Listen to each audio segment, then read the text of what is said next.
하나님의 말씀은 마태복음 14장 1절에서 12절입니다.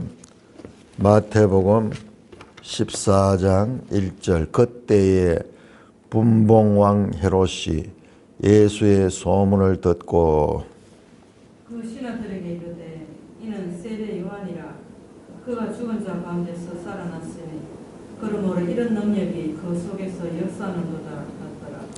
전에 헤롯이 그 동생 빌립의 아내 헤로디아의 일로 요한을 잡아 결박하여 옥에 가두었으니 이는 요한이 헤롯에게 말하되 당신이 그 여자를 차지한 것이 옳지 않다 하였습니다. 헤롯이 요한을 죽이려 하되 무리가 그를 선지자로 여김으로 그들을 두려워하더니 마침 헤롯의 생일이 되어 헤로디아의 딸이 연습 가운데서 춤을 추어 헤롯을 기쁘게 하니 헤롯이 맹세로 그에게 무엇이든지 달라는 대로 주겠다고 약속하거늘 그가 제 어머니의 시킴을 듣고 이르되 세례 요한의 머리를 소반에 얹어 여기서 내게 주소서 하니 왕이 근심하나 자기가 맹세한 것과 그 함께 앉은 사람들 때문에 주라 명하고 사람을 옥에 보내어 옥에서 요한의 목을 베어 그 머리를 소반에 얹어서 그 소녀에게 주니 그가 자기 어머니에게로 가져가니라. 요한의 제자들이 와서 시체를 가져다가 장사하고 가서 예수께 아뢰니라. 오 하나님, 은혜를 감사합니다. 이 아침도 또 한 시간을 허락하여 주시고 그 시간에 첫 서두에 하나님의 말씀을 나눌 수 있도록 은혜를 베풀어 주시니 감사를 드립니다. 영광, 존귀, 찬송 주님 세세토록 받아 누리시기에 합당합니다. 우리 주 예수 그리스도의 이름으로 감사하며 기도드리옵나이다. 아멘. 자, 이번에 마태복음을 공부를 하면서 느끼는 것은요, 마태복음은 아주 정교한 구조를 가지고 쓰여진 책이라는 것입니다. 아주 정교한 구조를 가지고 있어요. 이거를 우리가 평생 찾아도 찾기 힘들 거예요. 정교한 구조를 가지고 있어요. 여기저기 엄벙덤벙 땜빵 했는 것이 그렇게 된 것이 아니고 아주 정교한 구조를 가지고 있다. 그게 하나님의 지혜입니다. 자, 구체적으로 한번 살펴볼까요? 13장 52절까지가 13장 예수님의 비유의 말씀이었습니다. 예수께서 이 모든 비유를 마치신 후에 53절에 그것을 떠났다. 그러면서 이제 13장의 천국 비유에 관한 설교를 끝냅니다. 이게 세 번째 설교였어요. 5장에서 7장까지 산상설교, 그 다음에 10장에서 제자들을 파송하면서 파송설교, 그리고 13장에서 천국 비유 설교가 있었습니다. 그 말씀이 끝날 때마다 예수께서 이 모든 말씀을 마치신 후에 그러면서 설교와 그 다음에 이어지는 사건들, 내러티브, 이야기들이죠. 내러티브를 구별합니다. 그래서 예수님의 메시지, 그리고 내러티브, 사건 이야기, 그 다음에 다시 예수님의 말씀, 또 내러티브 이야기가 나옵니다. 이제 13장이 지나면은 다시 예수님의 말씀은 어디서 나오느냐 그러면은 18장에서 나와요. 18장. 네 번째 설교 18장에서 거기서는요. 교회에 관한 설교가 나옵니다. 교회를 주제로 한 설교. 그 전에도 예수님 말씀이 많습니다. 그리고 무리들에게 하는 설교들이 중간중간 나옵니다. 그러나 제자들에게 가르치는 설교. 제자들에게 가르치는 설교는 18장이 나오고 그 다음에 마지막에 24장, 25장에 나오게 됩니다. 이렇게 5개의 예수님의 캐리그마라 그러는데 말씀이 설교 말씀이 나옵니다. 그리고 그 설교를 중심으로 해서 전후로 내러티브 사건 이야기가 그렇게 배치되어 있습니다. 이런 걸 발견하고 나면은 이 말씀 앞에 우리가 그냥 스토리를 읽는 그런 수준으로 대하던 마음이 달라집니다. 이야, 정교한 구조를 가지고 있구나. 그러면서 어제 봤듯이 마지막에 13장 마치는 부분에 예수님의 가족들 이야기가 나오죠. 13장 55절에 보면 이는 목수의 아들이 아니냐. 어머니는 마리아, 그 형제들은 야고보, 요셉, 시몬, 유다, 그 누이들은 우리와 함께 있지 않냐.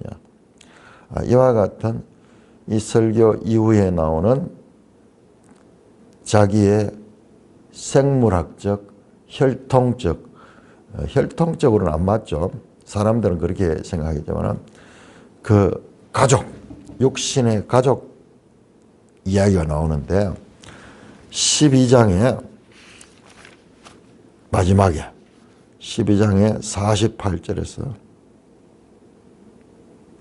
12장 47절에서 마지막 50절까지가 예수님의 가족들, 어머니와 동생들이 찾아왔을 적에 예수님께서 누가 내 어머니와 동생이냐.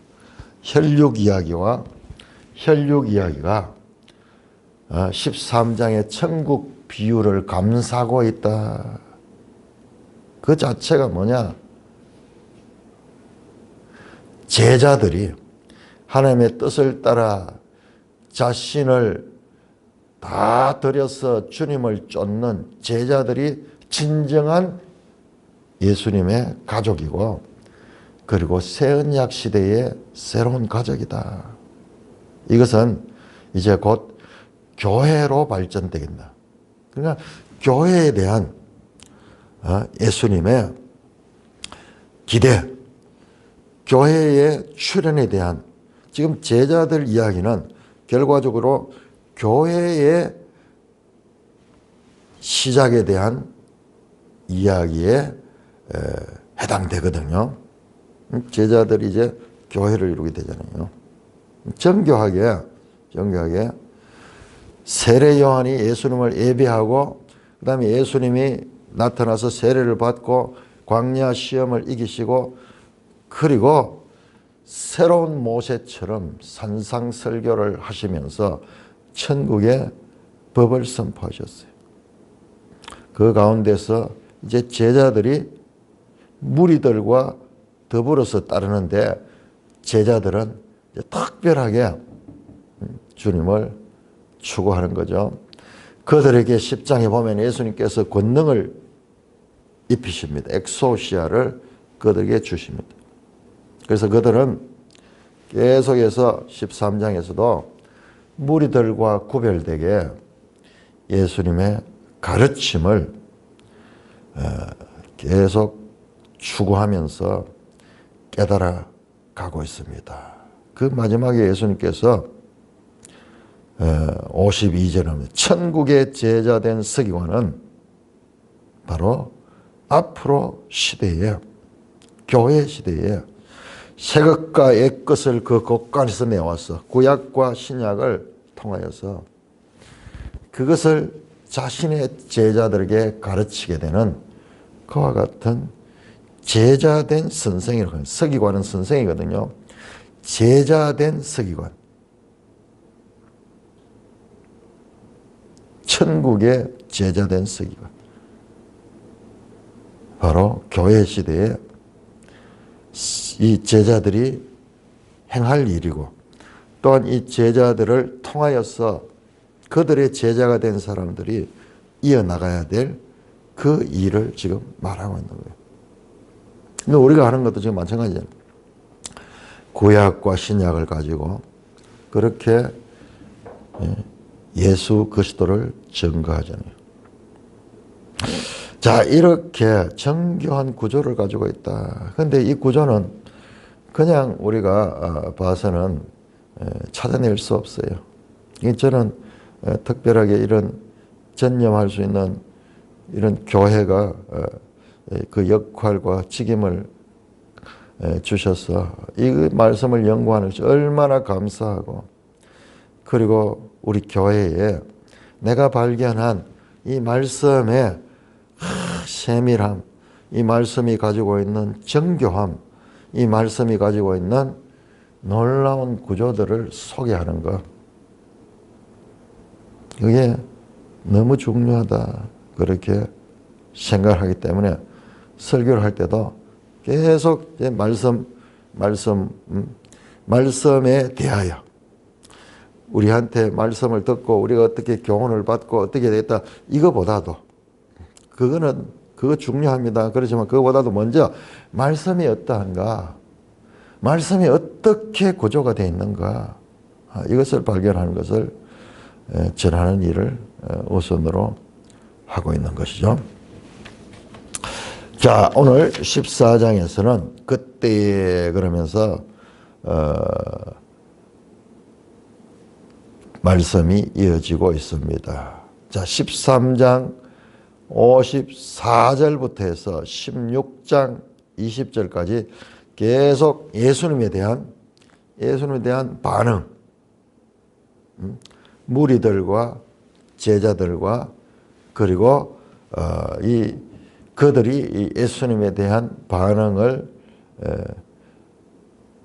다루고 있습니다.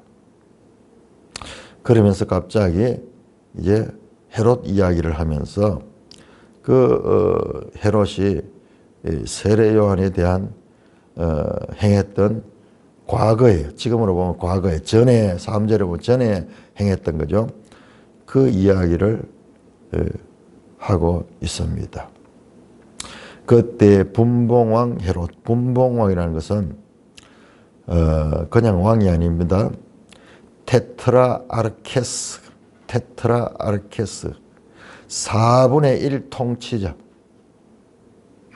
4분의 1 통치자. 테트라트 하는 게 이 4분의 1이라는 뜻이, 4분의 1 아르케스. 아르케는 근원이라 하기도 하고, 그러니까 통치자를 가리킬 때도 표현합니다. 분할 통치자입니다. 분봉왕. 유다 땅을, 이스라엘을 네 등분해서 가리키고, 네 등분한 것을 가리키고 있죠. 우리 지도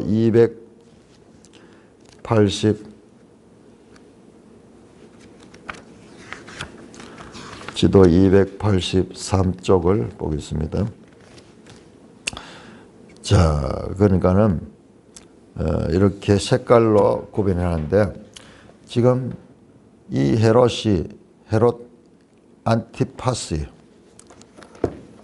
성경에 헤롯 이름이 많이 나오니까 이게 전부 헤롯 왕의 아들들과 연관되니까 같은 헤롯인데, 이 헤롯 안티파스가 지금 본문에 나오는 헤롯이고, 그 안티파스가 다스리는 땅이 거기 보라색 갈릴리 지역하고 저 아래에 베레아 지역 두 군데를 가르치고 있네요. 베레아 지역하고 세례 요한이 주로 활동했던 것이 이 베레아 지역이었어요. 자, 그 지도를 받는 김에 거기에 보면은 사해 쪽에 가다 보면은 사해에서 동편에 마케루스 하는 지명이 나오죠. 마케루스. 여기가 헤롯이 이쪽 지역에 베레아 지역을 통치할 때 궁전이 있는 곳이고, 또한 여기에 감옥이 있어가지고 세례 요한은 이 마케루스에 갇혀 있습니다. 지금 이 헤롯 이야기는 이 마케루스에서 일어난 이야기예요. 분봉왕 헤롯이 예수의 소문을 듣고 그 신하들에게 이르되 이는 세례 요한이라. 그가 죽은 자 가운데 살아났으니 그러므로 이런 능력이 그 속에서 역사한다. 이 헤롯 안티파스가 세례 요한을 무자비하게 죽였던 이야기는 이제 3절 이하에 나오겠죠. 죽이고는 그 사건 이후로 두려움에 사로잡혀 있어요. 아무리 악한 사람이지만은 그가 한 행위에 대한 그 양심의 소리가 늘 있어서 괴로움을 당하고 있었던 것 같아요. 그러니까는 소뚜껑 보고 자라보고 놀란 사람이 소뚜껑 보고 놀란다고 계속 요한을 죽인 후에 두려움에 있다가 예수 소문을 들은 거예요. 예수님 소문을 들으니까는 자기 생각에 저는 세례 요한이다. 분명히 자기가 죽였지만은 그 세례 요한이 다시 나타나서 저렇게 하고 있다. 정치적 위협을 느끼고 또한 심리적으로도 큰 두려움을 가지고 있었던 것입니다. 그러니까 여기서 그때에 가는 말은 시간적인 것보다도 이제 장면이 완전히 바뀌죠. 장면이 이 궁전으로 그렇게 바뀝니다.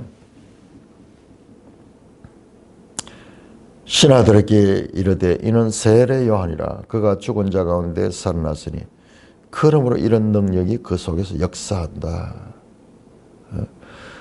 이런 능력을 행할 수 있는 자는 선지자 세례 요한이다. 그러면서 자신의 신하들에게 말을 하면서 두려움에 있는 모습을 우리에게 보여줍니다. 자, 그러면서 왜 세례 요한이 이 헤롯이 세례 요한을 두려워하는가? 그 이야기가 이제 3절에서 11절까지 나옵니다. 전에 헤롯이 그 동생 빌립의 아내 헤로디아의 일로 요한을 잡아 결박하여 옥에 가두었다. 이게 무슨 말이냐 그러면은, 자, 우리 지도 다시 한번 보시면은, 지도를 보시면은 282쪽 보면은 헤롯 가문이 나오죠. 헤롯 1세를 갖다 헤롯 대왕이라고, 그 아들들이 헤롯 아켈라오, 그 다음에 빌립, 그 다음에 헤롯 안티파스, 헤롯 아그리파인데, 그 동생 빌립이 거기 나오죠. 그 빌립. 그런데 이 두 사람의 관계는 이복 형제인데,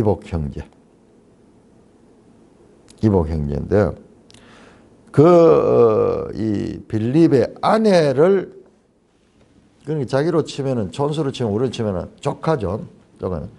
그 동생의 아내를 자기가 취했는 거예요. 그리고 요세푸스에 보면 여기 대해서 자세한 내용이 나와요. 그 요세푸스에 보면은 본부인하고는 이혼을 하고 동생의 아내를 자신의 부인으로 맞아들이는 거예요. 이거는 윤리적으로 그리고 율법적으로 이것은 할 수 없는 것입니다. 레위기 18장에 보면은 이런 것에 대한 분명한 율법적 선언이 나옵니다. 한번 볼까요? 레위기 18장 16절.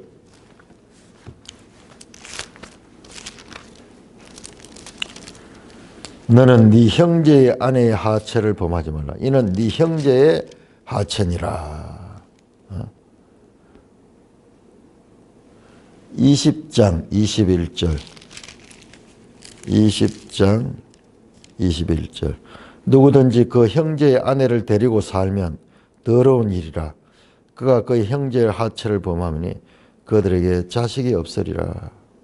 이렇게 아주 율법으로 금하고 있는 일입니다.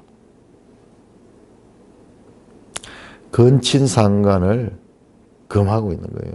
근친상간을. 그런데 이 로마 역사나 이런 걸 보면요, 왕가들이 근친상간으로 이루어지고 있어요.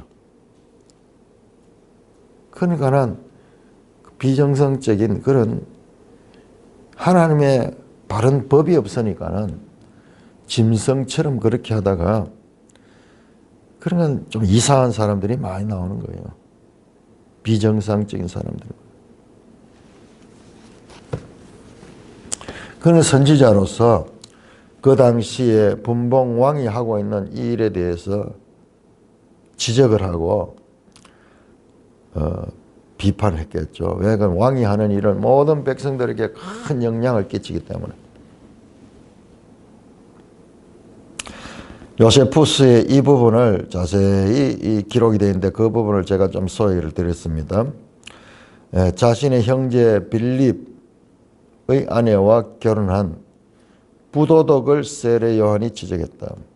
요한이 활동했던 요단 동쪽 베레아, 아까 봤죠? 그 베레아 지역은 헤롯이 통치하는 영역이 있습니다. 헤롯은 첫 부인이 누구냐 하면 나바테아 왕국의 왕의 공주예요, 공주. 그와 이제 결혼해서 살다가 이로 인해 이혼을 하게 되니까는 이 나바테아하고 이 헤롯이 통치하던 이 베레아하고 전쟁이 있나, 전쟁이. 그래서 이 헤롯이 큰 어려움을 겪는데 그때 로마의 개입으로 헤롯은 겨우 살아났다. 요세푸스의 그 고대사에 보면은 나옵니다.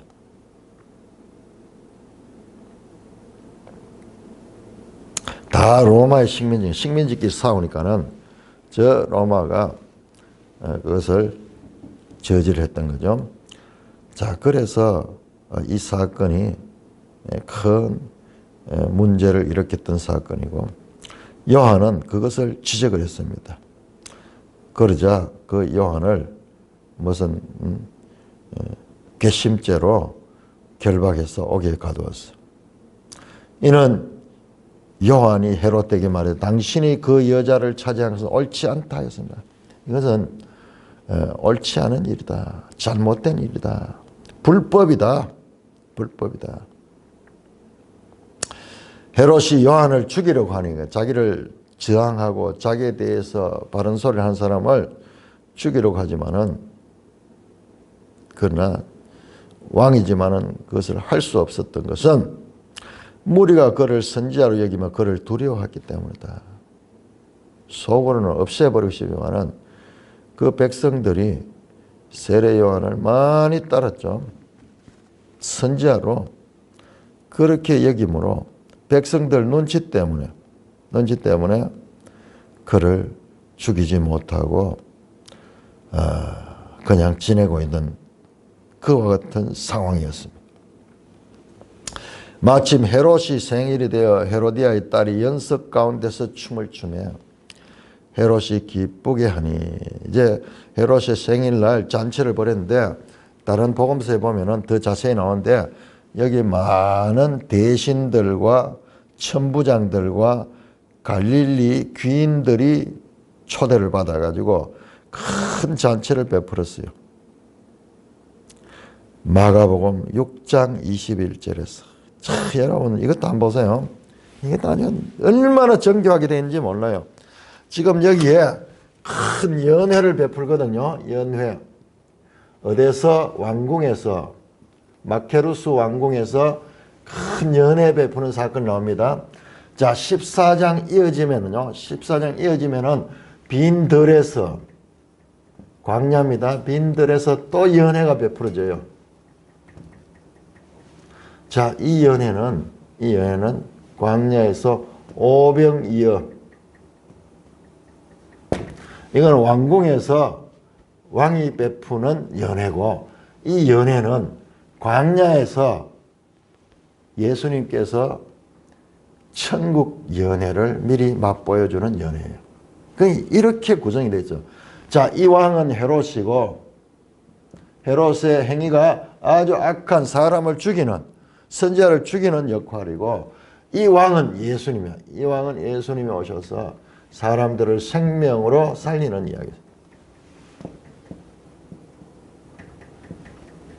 이렇게 바로 이어서 나오는 내용이 이 오병이어 사건이거든요. 이렇게 구성이 되어 있어요.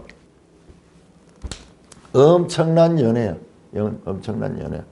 이것이 천국에서 누리게 될 그 연애를 미리 보여주는 사건이고 예수는 누구냐? 예수는 누구냐? 왕이시다. 왕이시다.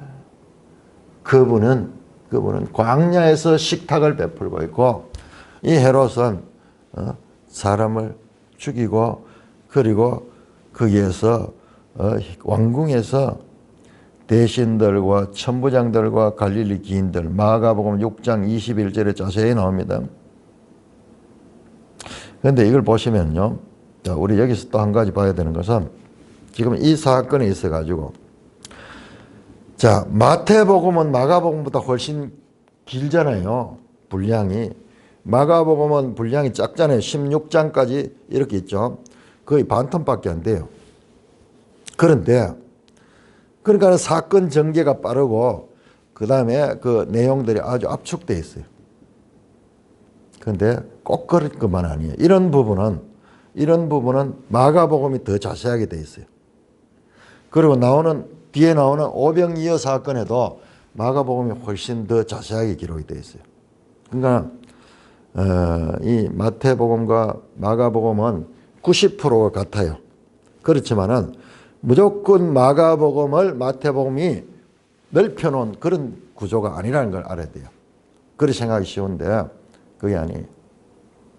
어떤 부분은 마가복음이 더 자세하게 다루고 있는 부분도 있다는 것이요. 그러니까 이 사복음서가 왜 이렇게 사복음서로 기록되어 있느냐. 자, 이것을 우리가 되게 쉽게 생각해가지고 마가복음이 가장 먼저 써져졌고 나머지는 그 마가복음을 이용해가지고 전부 다 넓혔는 거다. 그런 생각하는데 그런 이야기하는 사람인데 그게 아니에요. 그게 아니에요.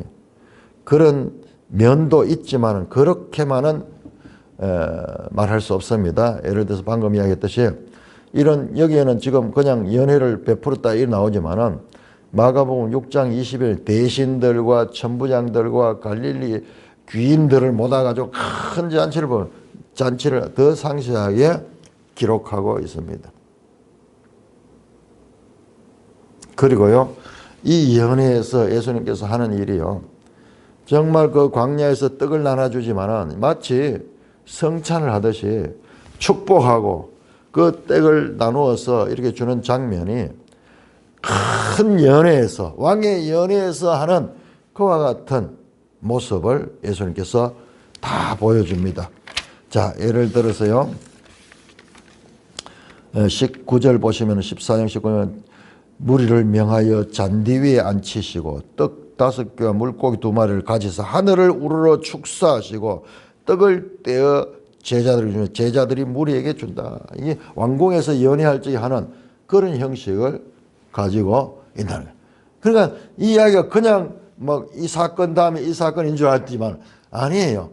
이 사건과 이 사건이 극명하게 대조를 이루면서 예수님과 세상의 왕과의 차이를 보여주고요.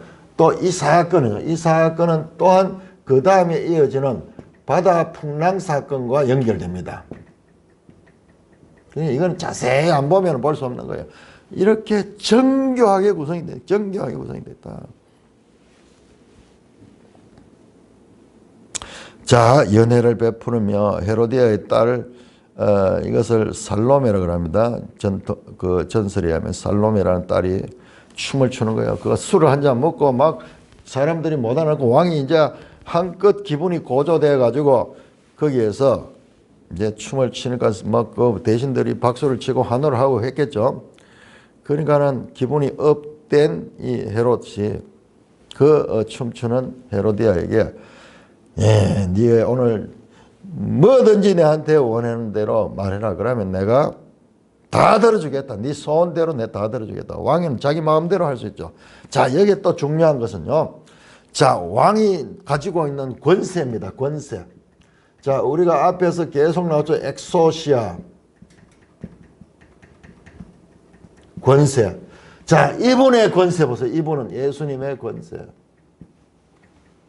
없는 것에서 만들어낸 거예요. 물고기 2마리와 보리떡 5개를 가지고 5,000명을 먹이도 12가구나 더 넘게 하시는 이 권세, 진정한 권세가 누군가. 이렇게 정교하게 이 구조를 통해서 메시지를 전하고 있습니다. 무엇이든지 달라는 중에 자기 권세를 과시하는 왕이니까 마음대로 할 수 있다. 그러니까 그 어머니가 이 왕을 성격을 잘 아니까는 극하면은 오늘 술 한잔 먹고 네가 또 춤추고 이러면 사람들 앞에서 우쭐하면서 왕으로서 과시할 거다. 그때 네가 이 말을 하라 하며 다 짜고 있네요. 그래서 어머니의 시킴을 듣고 이르되 세례 요한의 머리를 소반에 얹어 여기서 내게 주소. 야, 왕이 큰 소리 치고 내가 네 뭐 원하는 대로 해주겠다 그랬는데 어려운 부탁이야. 마음이 내키지 않는 부탁. 자신도 함부로 하지 못하는 그 세례 요한의 이 목을 베달라. 왕이 근심하나 자기가 맹세한 것과 그 함께 앉은 사람들 때문에 주라 명령했다. 왕이지만 근심했다는 거예요. 자세히 묘사하고 있죠. 자기가 맹세한 것과 그와 함께 앉은 사람들 때문에 뭡니까? 자기 체면 때문이죠. 이게 자기의를 세우려고 하다가 하나님의 의를 대적하는 거예요. 이 전형적으로 이 세례 요한의 이 문제를 헤롯의 문제를 보여주고 있는 것입니다. 왕의 권위 때문에, 왕의 체면 때문에, 자기가 한 맹세 때문에 주라 명합니다. 사람을 보내어 옥에서 요한의 목을 베어 그 머리를 소반에 얹어서 거두니 그가 자기 어머니까지 이 생일날 잔칫날 세례 요한의 목을 베어가지고 그렇게 하는 잔인한 정식 재판 절차도 없이 세례 요한은 그 가까이 마케루스 옥이 가까이 있었는 거기 가서 거기서 죽여가지고 그대로 연회 자리로 가져왔다라는 것을 보게 됩니다. 자, 9절에 보면 왕이 근심했다 되어 있습니다. 자, 이 1절 시작할 때 분봉왕이라고 분명히 나오는데 여기서는 왕이 근심했다. 이것도요, 왕이라고 칭함으로 자신의 권세를 이용해서 만용을 부리다가 난감한 위치에 서게 된 헤롯을 고소합니다. 이 가문은 아기 예수를 죽이려 했던 그 헤롯 왕, 그 대를 이어가며 그 선왕 이 헤롯의 잘못을 이어가고 있습니다.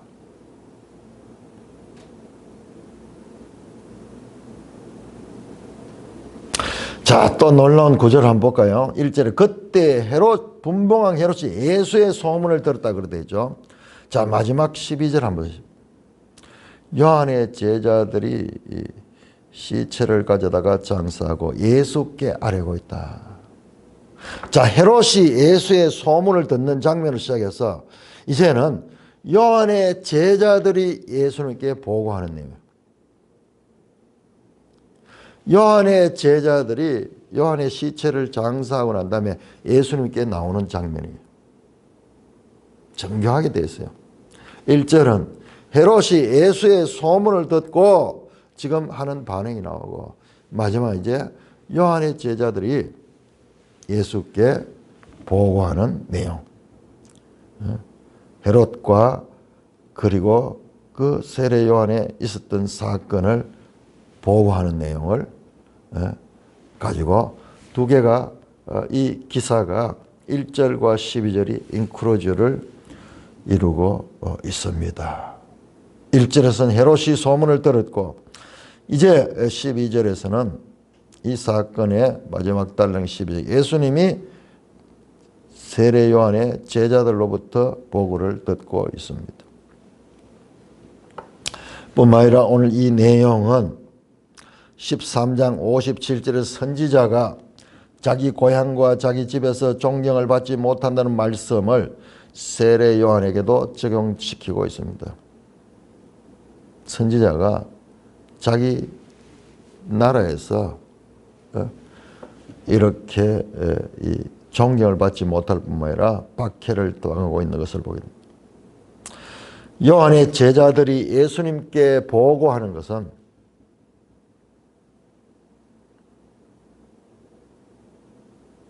요한과 예수님이 서로 연결된다는 사실, 곧 요한과 예수님의 연대성을 의미하고 있습니다.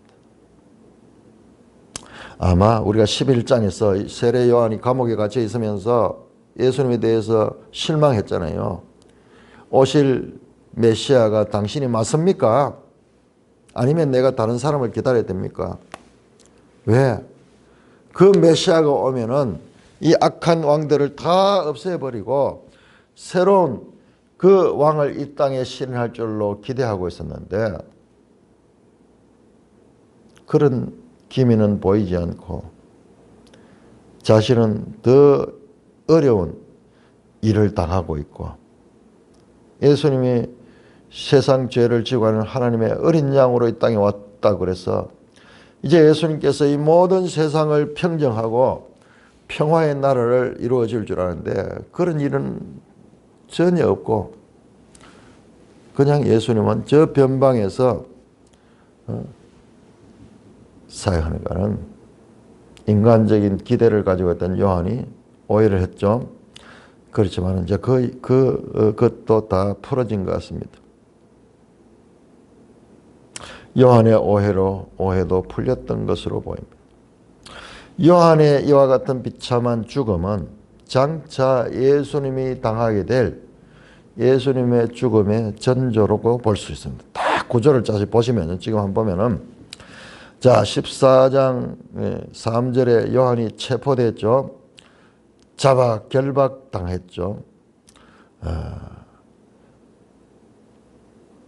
그리고 그를 죽인 책임은 헤롯이죠. 헤롯이 죽였죠. 예수님도 마찬가지로 21장 46절 또는 27장 2절에 예수님이 체포당하고 그리고 그 책임은 빌라도가 지게 되었습니다. 그런데 너무 놀라운 것은요.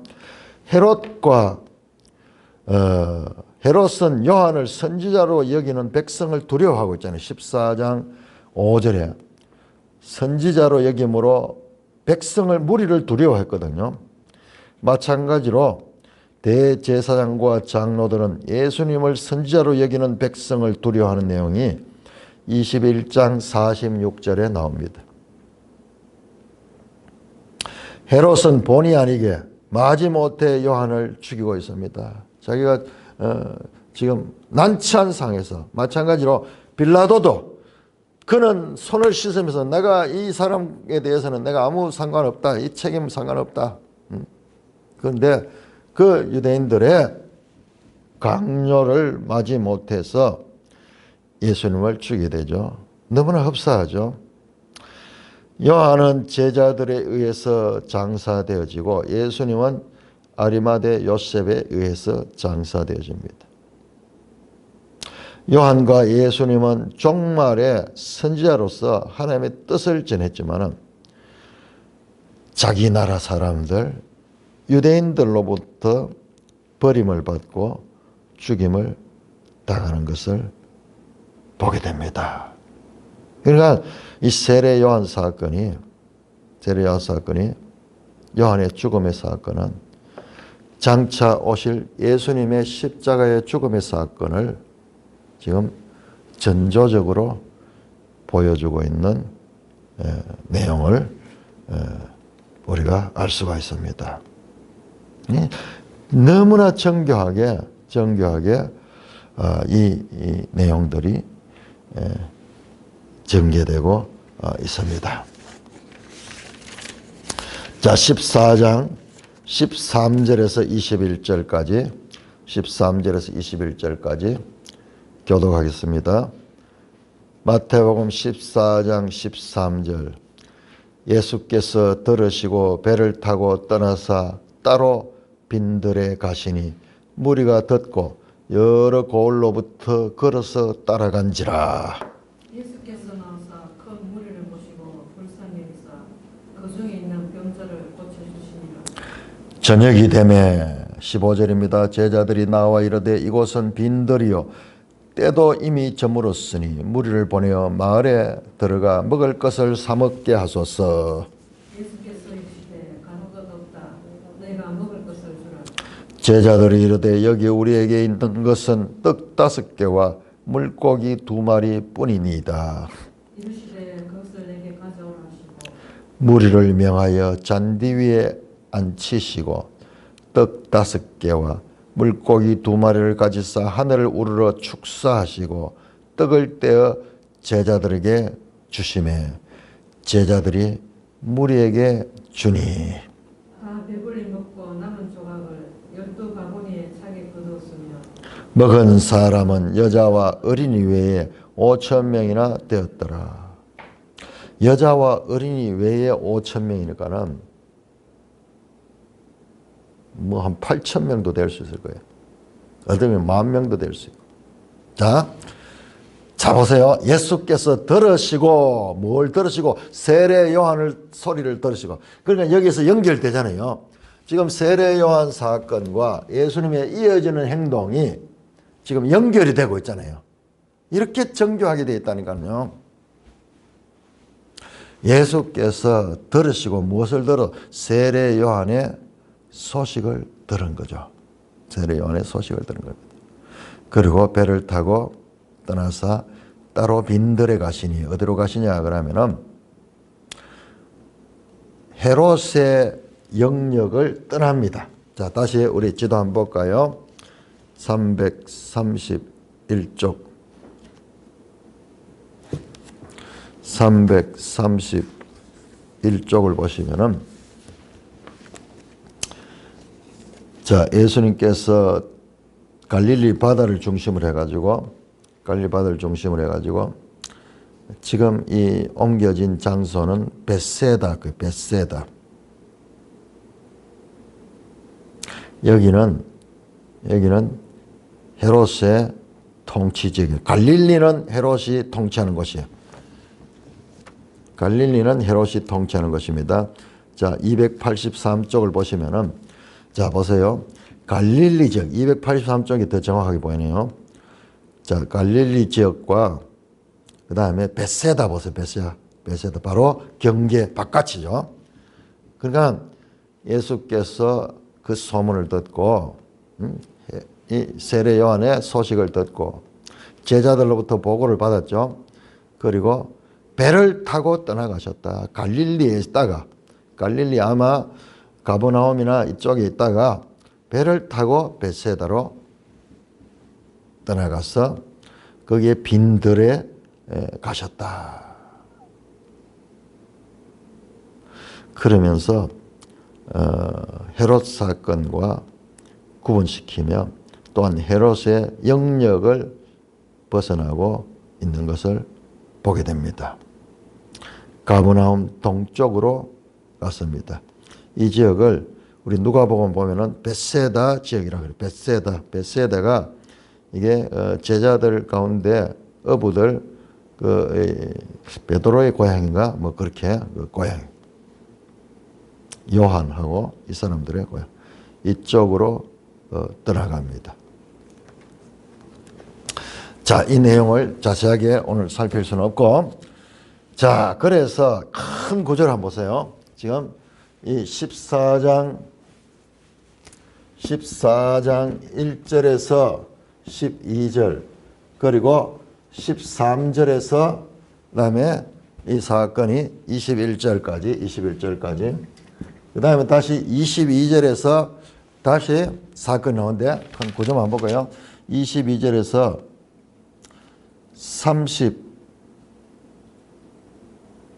33절까지 요 세 개의 사건이 연결이 돼요. 22절에서 14절, 21, 33절까지 이 세 개의 사건이 지금 연속적으로 펼쳐지는데 놀라운 그 구조를 가지고 있다는 것을 알게 됩니다. 자, 오늘 읽었던 이 오병이어 사건은 놀라웠게도 사복음서에 다 나오는 기사예요. 사복음서. 이런 게 잘 없는데 사복음서에 다 기록된 기적입니다. 마가복음 6장, 누가복음 9장, 요한복음 6장. 그리고 지금 이 이야기들은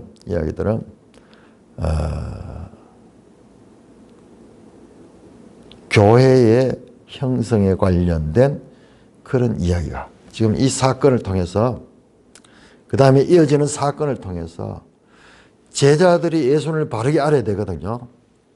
바르게 깨달아야 되거든요. 좋은 땅에 뿌려졌다는 것은 말씀을 듣고 깨닫는 자니, 그렇게 나오죠. 이제 제자들이 깨달아가는 거예요. 깨달아가면서 고백합니다. 예수님에 대해서 14장 이 사건 이후에, 바다 풍랑 사건 이후에 주는 하나님의 아들입니다. 하나님의 아들이라는 고백이 나오는 거예요. 제자들은 계속 예수님을 알아가며 천국의 제자된 서기관으로서의 실력을 점점 갖추어 가게 되겠죠. 당시에 포악한 헤롯 왕과 다윗의 후손은 예수님의 왕대심과 또한 대조를 이룹니다. 여러분, 여기 보시면 예수님께서 이 무리를 먹일 적에 참 놀라운 자세를 가지고 먹이고 있습니다. 헤롯의 잔치는 의인을 죽이는 결과를 낳았지만 빈들에서의 잔치는 예수님이 그 백성들을, 그 무리들을 불쌍히 여기사, 14절에는 불쌍히 여기사, 그리고 그들을 문제를 해결해 줍니다. 배고파서 지금 굶주린 사람들에게 먹을 것을 줍니다. 예수님과 함께 식사를 하는 이 모습들은 메시아와 함께 누릴 천국 잔치를 미리 맛보는 장면처럼 이사야 25장 6절, 정말 그 이사야서 가운데도 놀라운 말씀이에요. 만군의 여호와께서 이 산에서 만민을 위하여 기름진 것과 오래 저장하였던 포도주로 연회를 베푸시니 곧 골수가 가득한 기름진 것과 오래 저장하였던 맑은 포도주로 하실 것이다. 천국에서 하나님께서 연회를 베푸실 거예요. 이 요한의 연회와 이 빈들에서 베풀어지는 오병이어의 연회. 19절에 주의 만찬의 장면, 19절은 보면요, 26장 26절에 예수님께서 마지막 성찬, 마지막 그 최후의 만찬 하실 때 그 장면과 똑같은 내용이 나옵니다. 첫째로 취하다, 람바노, 가지다. 그 다음에 빵, 아르토스, 축사하다, 유로게오. 그 다음에 떡을 찢다, 칼레오. 그 다음에 주다, 디도마이. 그 다음에 마테타이, 제자들이 등장해요. 제자들이 나와서 이렇게 나눠져요. 축사하실 때 또한 물고기는 언급하지 않고 있습니다. 떡을 찢었다고 말합니다. 주의 만찬 때는 물고기 없었어요. 그래서 그것조차도 여기에서 물고기 이야기를 안 하는 것은 그거와 연결시키고 있습니다. 뿐만 아니라 둘 다 같은 저녁 시간이에요. 15절 보세요. 저녁이 되매. 그리고 마지막 만찬도 저녁 식사죠. 만찬이죠. 이렇게 정교한 구조를 가지면서 이 요한의 연회와 빈들에서 베풀어주는 다윗의 왕인 이스라엘 왕인 다윗의 후손, 그러니까 왕으로서 연회를 베푸신 예수의 연회와, 자, 이것이 마지막 최후 만찬 연회와 그리고 천국에서 베풀어질 그 연회를 연결시키고 있습니다. 자, 이 부분은 내일 조금 더 보고, 그 다음에 내일 14장 21절과 이 오병이어 사건과 이 바다의 풍랑 사건이 또 연결이 돼 있어요. 연결되면서 제자들이 이제 그 입을 통하여서 예수님을 고백하는데 제대로 된 고백을 하기 시작합니다. 결정적으로 16장에 가면은 베드로가 예수님에 대해서 고백을 합니다. 점점점 예수님을 깨달아가고 있는 제자들의 모습도 우리가 여기서 같이 살펴봐요. 그러니까 제자들이 아주 중요하게 지금 다루어져 있다는 것을 우리가 봤죠. 누가 내 어머니와 내 형제와 내 동생들이냐? 제자들을 가리키면 이들이다, 이들. 그래서 이들은 계속 변화하고 발전하게 될 것입니다. 찬송가 570장